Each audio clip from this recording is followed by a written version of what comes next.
Sometimes when I shut my eyes, I can smell the spring. I can feel the soft cherry blossoms when life was everything.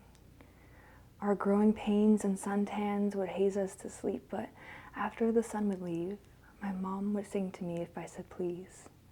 Her songs would breathe along the bed frames and fragile porcelain dolls of her 3 sleeping beauties, creeping along the rough walls of the shared bedroom of fairies under the heavy duvets of no longer married. 3 songs for each daughter as we made necessary. She would comb her Irish fingers through the blonde streaks of creativity, my brown waves of felicity, and the cinnamon curls of electricity. After singing to sweet little creativity, Mom would come to me, for I was always in the very middle. As she whispered her sweet song of childhood simple, I always loved falling asleep to the songs of triple. The creaminess of her throat's tickle created the beloved home to a sister's temple.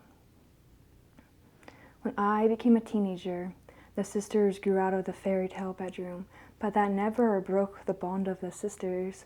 We slept across the hall in our own beds of blue, green, and pink. Mom's voice was replaced with the earpiece of melody. Recorded music was my new therapy as I let it easily detox my body. Its harmonies and beat would crescendo goosebumps carefully. My soul still missed the warmth of Mom's melody, but there was something about these electric strings of maturity that gave me enough security to allow my thoughts to slow with syrupy imaginations of planted positivity that took the place of Mom's melody and turned it into a place of unknown lonely. I became an adult. The sisters were pushed out of the house made with laughs and stucco, and even after knowing the importance of each other, we were still afraid to leave and discover, because we heard of the terrible evil that tends to clutter a sister's temple, their garden of together. When the eldest sister of creativity left our mother, electricity and I were there to uncover a new sound that was first ushered through the speaker of a phone with my bittersweet lover.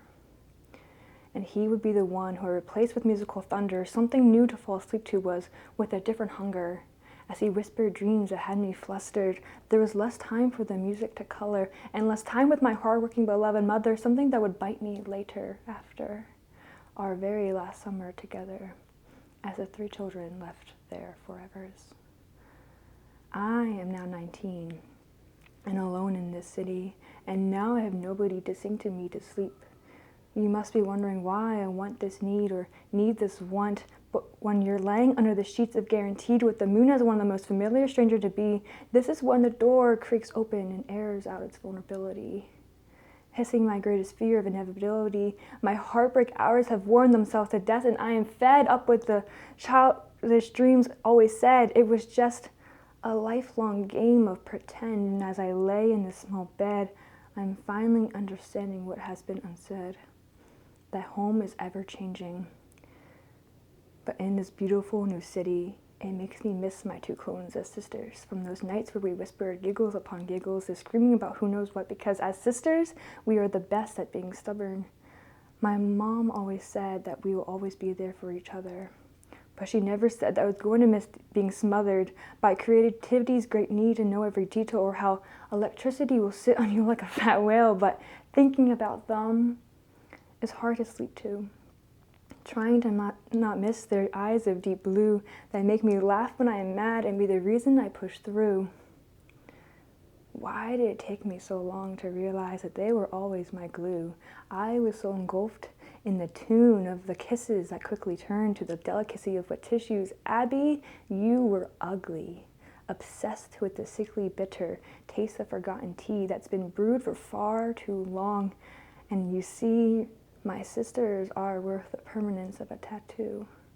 Because once the swollen has healed, it's easy to forget you, but the simplest reminder will unleash the flood of truth. The stink of lullabies and basement mildew. Memories are what will push me through this time away, the family that I always look up to. I guess for now, as I can't handle the silence at the moment, music from a childhood is allowed to distract me from the gravity of the truth. That life is pushing us farther apart from our great youth.